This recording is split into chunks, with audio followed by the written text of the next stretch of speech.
Hello students. अभी हम लोग चैप्टर स्टेट्स ऑफ मैटर की बैक एक्सरसाइज का क्वेश्चन नंबर 6 देखने जा रहे हैं।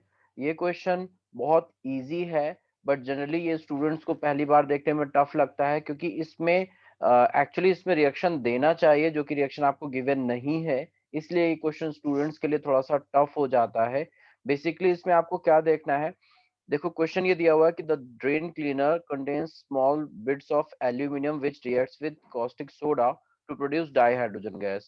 What volume of dihydrogen at 20 degrees Celsius and 1 bar pressure will be released when 0.15 gram of aluminium reacts?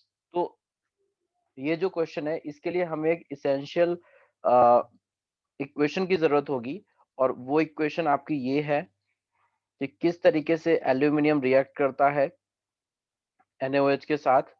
और ये आप जब एक बार क्वेश्चन करोगे तो आपको क्लियर हो जाएगा, और ये शायद आप लोगों ने एस ब्लॉक में पढ़ा भी होगा। एस ब्लॉक पी ब्लॉक पे आपको ये रिएक्शन इजीली मिल जाएगी। तो ये सोडियम एल्यूमिनेट बनता है और यहाँ पर हाइड्रोजन गैस रिलीज होती है। सोडियम एल्यूमिनेट के साथ हाइड्रोजन गैस रिलीज होती है इस रिएक्शन में, और इस तरीके से एल्यूमिनियम रिएक्ट करता है NaOH के साथ। तो देखो बच्चों, इस क्वेश्चन को आपको दो कंसेप्ट लगा करके, टोटल दो कंसेप्ट लगेंगे इसमें, तब ये क्वेश्चन सॉल्व होगा। ये आपका सबसे पहले इसमें लगेगा जो बेसिक मोल कंसेप्ट है वो आपको लगाना है यहाँ पर, एंड देन आपको इसमें स्टेट्स ऑफ मैटर का फॉर्मूला लगाना है। ठीक है, तो सबसे पहले इसका मास निकाल लेते हैं। इसका मास कितना है, 2 × 27 is equal to 54 gram. According to this equation, 54 gram of aluminum reacts with NaOH and producing 3 moles of H2। तो एक मोल का वॉल्यूम कितना होता है, मोलर वॉल्यूम कितना होता है, 22.4 लीटर। यहाँ से ये वॉल्यूम कितना हो जाएगा, 3 इंटू 22.4 लीटर।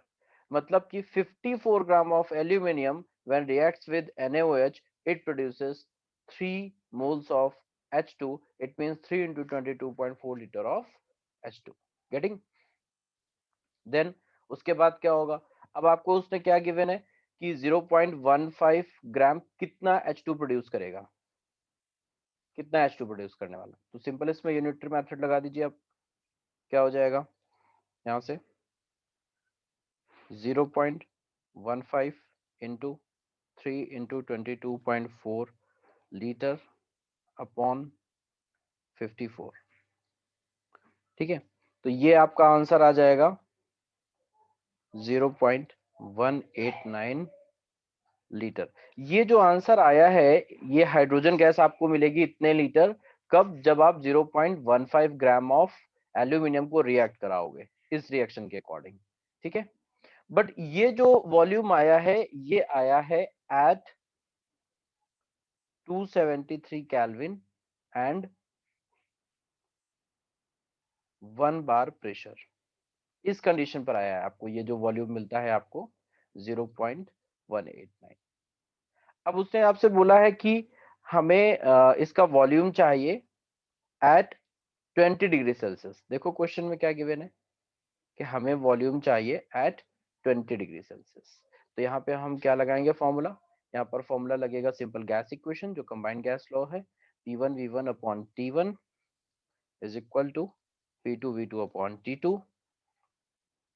सारी वैल्यूज हम पुट कर देते हैं यहाँ पर। P1 आपका 1 बार है, P2 आपका, अगर P1 नहीं भी गिवन है तो भी हम उसे 1 बार या 1 एटीएम ही लेते हैं। और आपका V1 यहाँ पे, V1 अभी हमने कैलकुलेट किया है 0.189 लीटर, एंड T1 आपका 273 केल्विन। P2 क्या हो जाएगा, P2 is also 1 bar, that is good for us, that will reduce your calculation।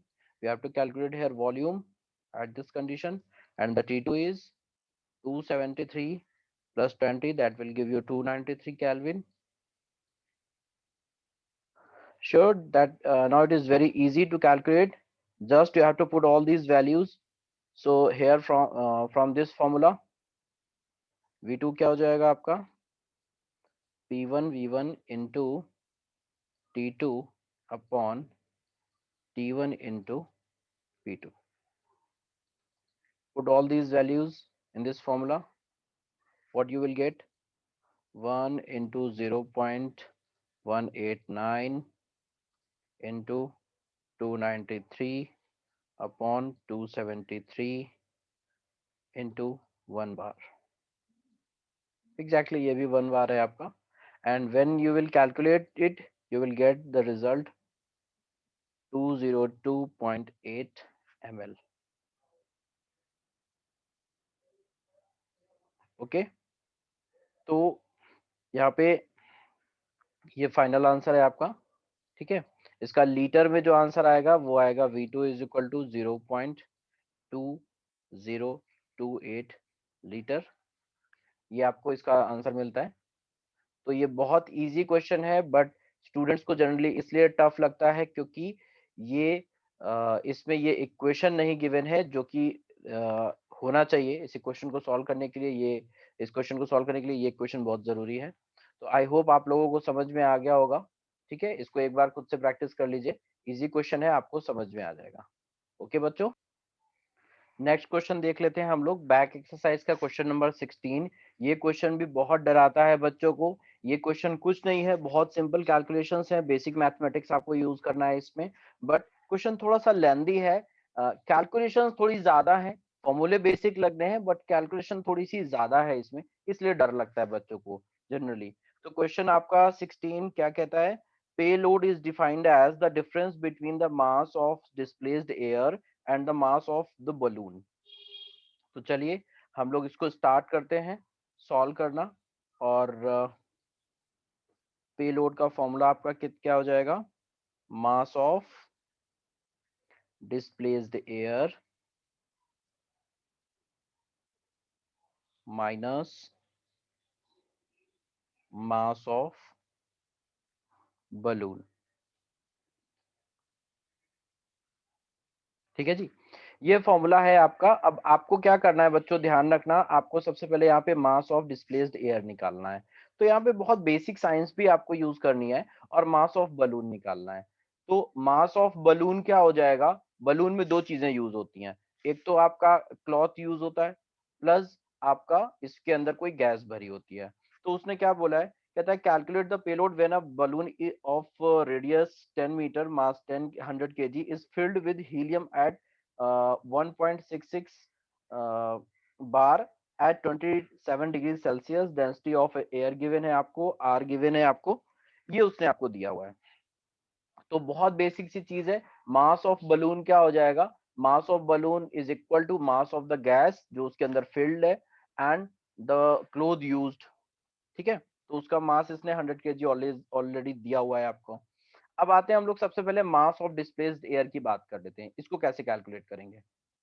Mass of displaced air. तो बच्चों मास ऑफ डिस्प्लेस्ड एयर के लिए मैं आपको बता दूं, कोई भी बॉडी कितना एयर डिस्प्लेस करेगा? जितना उसका वॉल्यूम होगा, है ना. तो सबसे पहले जितना किसी बॉडी का वॉल्यूम होता है उतना ही वो एयर डिस्प्लेस करता है. और अगर हम वॉल्यूम को मल्टीप्लाई कर दें डेंसिटी से तो हमें मास मिल जाएगा. ठीक है ना. तो mass of displaced air is equal to क्या हो जाएगा? Volume of displaced air, volume of displaced air into density, density of air. ठीक है ना बच्चों, ये सिंपल आपका density equal to mass upon volume मैंने फॉर्मूला लगाया है. Mass of displaced air is equal to volume of displaced air into density of air. अब वॉल्यूम ऑफ डिस्प्लेस्ड एयर क्या होगा? इन्होंने बलून बोला है, तो बलून का मतलब हम उसको स्फेयर लेकर के चलेंगे, और स्फेयर का वॉल्यूम क्या होता है आपका? 4/3 पाई आर क्यूब. ठीक है, डेंसिटी ऑफ एयर आपको गिवन है 1.2 kg पर मीटर क्यूब. और यहां से हम सारी वैल्यूज पुट कर देंगे यहाँ पे. 4/3 पाई, पाई की वैल्यू हम पुट कर देते हैं यहाँ पर 3.14 इंटू आर कितना है 10, रेडियस आपकी 10 है, 10 का क्यूब कर दीजिए. ओके, एंड आप एक काम ये करिए कि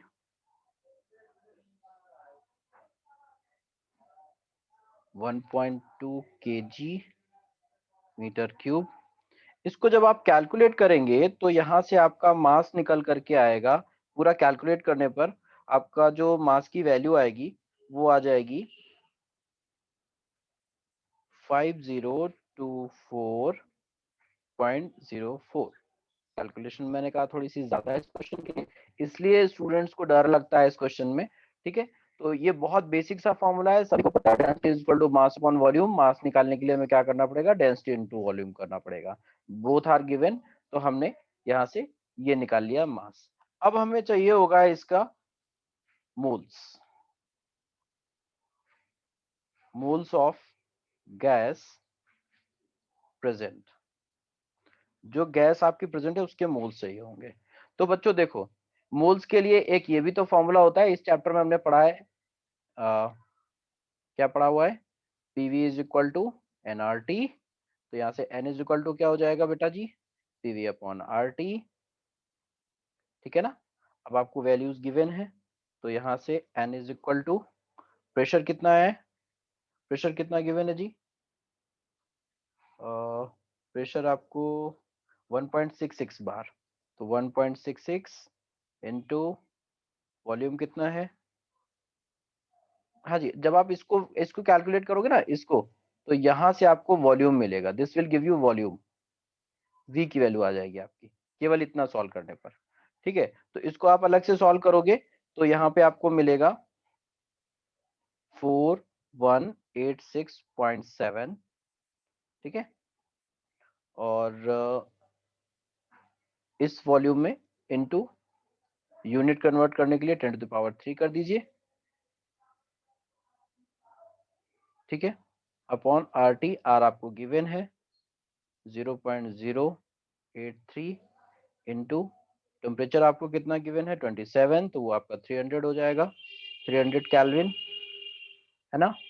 एंड इसको हम जब सॉल्व करेंगे तो हमें यहाँ से वैल्यू मिलेगी। देखो ये जो फॉर्मूला हमने लगाया ये इसलिए लगाया है क्योंकि हमें आर गिवन है, ये टी गिवन है, प्रेशर गिवन है, वॉल्यूम अभी हमने निकाला है। ठीक है जी, तो इसलिए हमने ये फॉर्मूला लगाया नंबर ऑफ मोल्स निकालने के लिए। नंबर ऑफ मोल्स निकालने के लिए बहुत सारे फॉर्मूले होते हैं, आपने मोल कॉन्सेप्ट में पढ़ा हुआ है, मास अपॉन मोलर मास, या वॉल्यूम अपॉन मोलर वॉल्यूम, या number of particles upon Avogadro number, उससे भी हम मोल्स निकालते हैं। मोल्स निकालने के बहुत सारे फॉर्मूले हैं, मोलैरिटी से, नॉर्मेलिटी से, सब जगह से निकाल सकते हैं। ये भी एक तरीका है नंबर ऑफ मोल्स को निकालने का। जब आप ये चैप्टर करोगे, इसमें प्रैक्टिस करोगे, तो आपको समझ में आएगा कि हम इस फॉर्मूले में, अगर किसी गैस के लिए हमें प्रेशर, वॉल्यूम, आर और टी गिवन है, तो हम नंबर ऑफ मोल्स निकाल सकते हैं। ठीक है जी, तो ये भी एक तरीका है, तो इसको लेकर के बिल्कुल भी आप कंफ्यूज नहीं होंगे, है ना। तो यहाँ पर हमने क्या किया हुआ है, सिंपली जब आप इसको सॉल्व करोगे, इसको मैंने कहा वॉल्यूम को आप सॉल्व करोगे ना, तो आपको इतना निकल करके आएगा,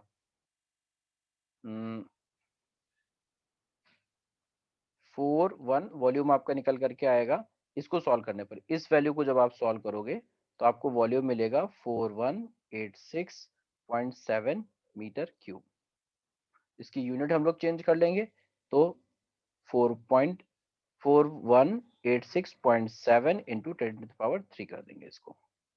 ठीक है, फिर उसके बाद हम यहाँ पर पुट करेंगे, क्योंकि हमें हमें एक्चुअली आर की वैल्यूज देखनी होती है, तो इसके लिए आपको आर की वैल्यूज पता होनी चाहिए, उसके अकॉर्डिंग ये सारी वैल्यूज हमें रखना होता है। प्रेशर किस फॉर्मेट में रखना है, वॉल्यूम क्या होना चाहिए, टेम्परेचर किस में रखना है, उसी के अकॉर्डिंग आर की वैल्यू होती है। ठीक है, तो ये अलग से मैं आपको किसी दिन आर की वैल्यू के लिए एक वीडियो बना दूंगा, जिसमें आप आर की वैल्यूज को समझ जाएंगे कि कैसे आपको चूज करना है कि आर की वैल्यू क्या होनी चाहिए। That is depend on pressure, volume and temperature. ठीक है जी, तो यहाँ से आंसर आ जाएगा आपका 279.11 इंटू 10⁻³ मोल। ये आपके नंबर ऑफ मोल्स आ गए जो गैस आपने यूज की थी। ठीक है, अब ये कौन सी गैस थी हमारी, हीलियम। हीलियम के ये नंबर ऑफ मोल्स आ गए हैं। अब हीलियम का तो हमें मास चाहिए, क्योंकि हमें तो मास ऑफ बलून चाहिए था। हमें क्या चाहिए था, हमें चाहिए था मास ऑफ बलून। अब मास ऑफ बलून के लिए क्या चाहिए, मास of helium, mass of helium plus cloth का मास कितना था, 100 kg, 100 kg। अब मास ऑफ हीलियम कैसे निकालेंगे, मास ऑफ हीलियम के लिए हमारे पास देखो, moles of helium is equal to क्या होगा, mass of helium upon molar mass. Molar mass helium का कितना होता है 4, तो यहाँ से मास इज इक्वल टू क्या हो जाएगा, मोल्स इंटू 4। तो यहाँ से हम क्या लिख देंगे, 4 इंटू 279.11। कैलकुलेशन बहुत लंबी है, इसी वजह से थोड़ा सा इसको सॉल्व करने में प्रॉब्लम होती है। ठीक है जी। तो जब आप इसको सॉल्व करोगे टोटल, तो टोटल सॉल्व करके आपको वैल्यू मिलेगी 1216.4 kg, आपको ये वैल्यू मिलेगी। ठीक है बच्चों, आपको टोटल ये वैल्यू मिलेगी। अच्छा जी, ये आपका ग्राम में है, तो यहाँ पे ये ग्राम में रहेगा। यहाँ से जो वैल्यू आएगी ना मास की, यहाँ से जो मास करोगे आप, तो ये पुट करोगे तो ये ग्राम में आएगा मास, और ये केजी में दिया हुआ है। ठीक है, तो जब आप निकालोगे तो ये केजी में मैंने वैल्यू निकाला है। ये जो है ये आपकी ग्राम में चल रही है, ये यूनिट किस में चल रही है, ग्राम में। ये केजी में है, तो फिर इसको भी आप केजी में चेंज करके इसमें ऐड कर दोगे, ये आ जाएगा। तो this is mass of balloon. ये क्या आ गया, मास ऑफ बलून। ठीक है बेटा। अब इसके बाद इसको पुट कर देंगे पेलोड में। पेलोड क्या था हमारा, मास ऑफ डिस्प्लेस्ड एयर। वो हमारा कितना आया था, देखो ऊपर, तो मास ऑफ डिस्प्लेस्ड एयर हमारा आ गया था, कितना आ गया था ये। ठीक है, और मास ऑफ बलून, तो यहाँ से पेलोड कैसे आ जाएगा, payload is equal to 5024.04 minus 1216.4। ठीक है, 44, ये 44 आएगा आंसर यहाँ पर, 44। तो आप इसको जब माइनस करेंगे तो आपको आंसर मिलेगा 3807.6। ये, और आप जब इसको करोगे ना तो हो सकता है आपका थोड़ा बहुत आंसर वेरी करे, तो उसके लिए परेशान नहीं होना है, क्योंकि बहुत बड़ी कैलकुलेशन है। This is your final answer. बहुत बड़ी कैलकुलेशन है, थोड़ा बहुत डेफिनेटली कहीं ना कहीं थोड़ा सा डिस्टर्ब होगा ये कैलकुलेशन, तो आंसर थोड़ा सा वेरी करेगा, बट इसके आसपास भी अगर आप थोड़ा सा आंसर निकाल देंगे तो वो भी चलेगा, वो भी कंसिडर कर लिया जाएगा। ठीक है, क्योंकि काफी ज्यादा कैलकुलेशंस हैं, तो जैसे कि कुछ बच्चे इसको कुछ पॉइंट्स को राउंड ऑफ कर लेते हैं, तो वो नियर अबाउट 3800 के आसपास आंसर आएगा। ठीक है, तो दिस इज द आंसर। और नेक्स्ट वीडियो में मैं आप लोगों के लिए आर को कैसे सेलेक्ट करना है ये बना दूंगा। ठीक है बच्चों, थैंक यू सो मच।